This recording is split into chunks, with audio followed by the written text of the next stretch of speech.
Business Insider is our source, and they did a profile on Jason Fried, I believe is how you say his name. Now, it's spelled Fried.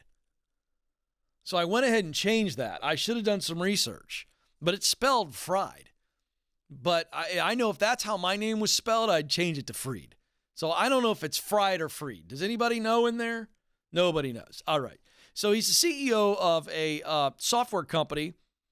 Basecamp is the name of it. And he co-authored a book, Rework. This guy's fascinating. So in April 2021, he announced that Basecamp, this is the company, would not make public comments on social issues and barred employees from speaking out about them in company forums. Now, I just taught on this the other day about how companies are getting too political. Was it yesterday? It was yesterday. Oh, folks, I'm telling you, man. I'm just trying to make it to the next hour. All right? I forget everything.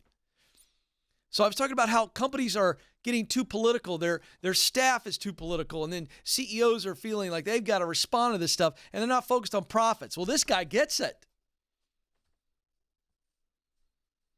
Within hours of announcing this, he basically said, look, if you're an employee of this company, I don't want you talking around the water cooler about politics, Trump, Biden, the Kardashians, so, whatever, who knows.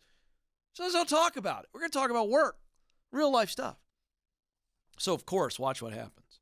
He announces this on a public post, and multiple employees went on Twitter. Of course they did.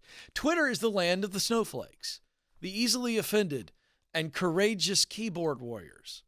That's where they live. At least 20 people, more than 1/3 of their roughly 60 employees at the time, quit.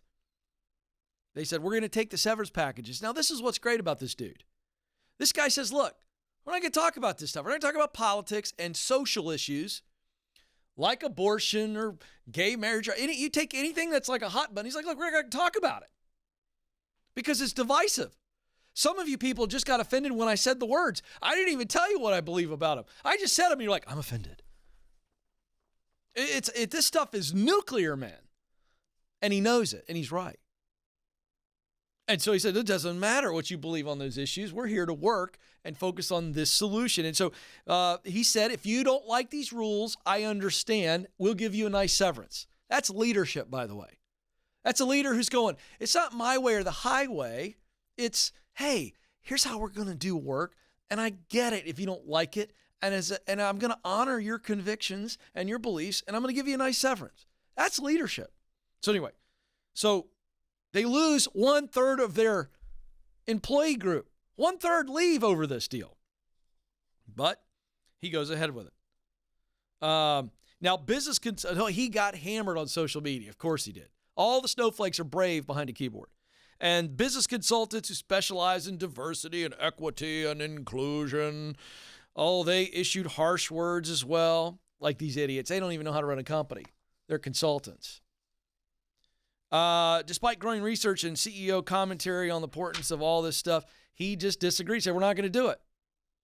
Then he also made headlines for promoting the benefits of his 4-day work week in the summer when employees work only 32 hours a week. So anyway, Business Insider interviews him, and I'm going to call out a couple of his comments. They said, why on the permanent why didn't they make the 4-day work week permanent? Because they reported that it was great for company culture. And he said, when you're growing up, you have seasons. You go to school, and then you have summer break, and then you go back to school in the fall. And he goes, we wanted to experiment with that kind of seasonal rhythm in real life work. And it worked out so well, he said, we're just going to keep doing it. We're not going to change it. It's working. And he said, now we got a little bit less done in the summer because we're talking about 4 days, 32 hours. He said, but that was fine. It was worth it because our aim is not to do as much as we possibly can as a company. It's to do as much as we can to sustain our excellence over the long term. Really smart. He said, what we found is that people just enjoy it more when it's special, meaning when it's a summer-only schedule, they really enjoyed it more, and they come back Labor Day ready to go. And he said it just worked. He said, we didn't get as much stuff done. That was the only negative, but the reality is, long-term, it's great. People have come back. And what about the no political talk? How did that hurt them? Well, it hurt them initially, but the fact is, new people came in and they like it. So what he said was, this is how we're going to be, and this is why we're going to be, and it will attract some people, it will repel others. But keep in mind, it's not about repelling, it's about attracting people who go, I kind of dig that. I don't want to sit at my desk and feel like I got to defend what I believe because somebody's forcing a conversation on me. Now, here's what he said specifically about we're not going to talk about social issues and politics in the office.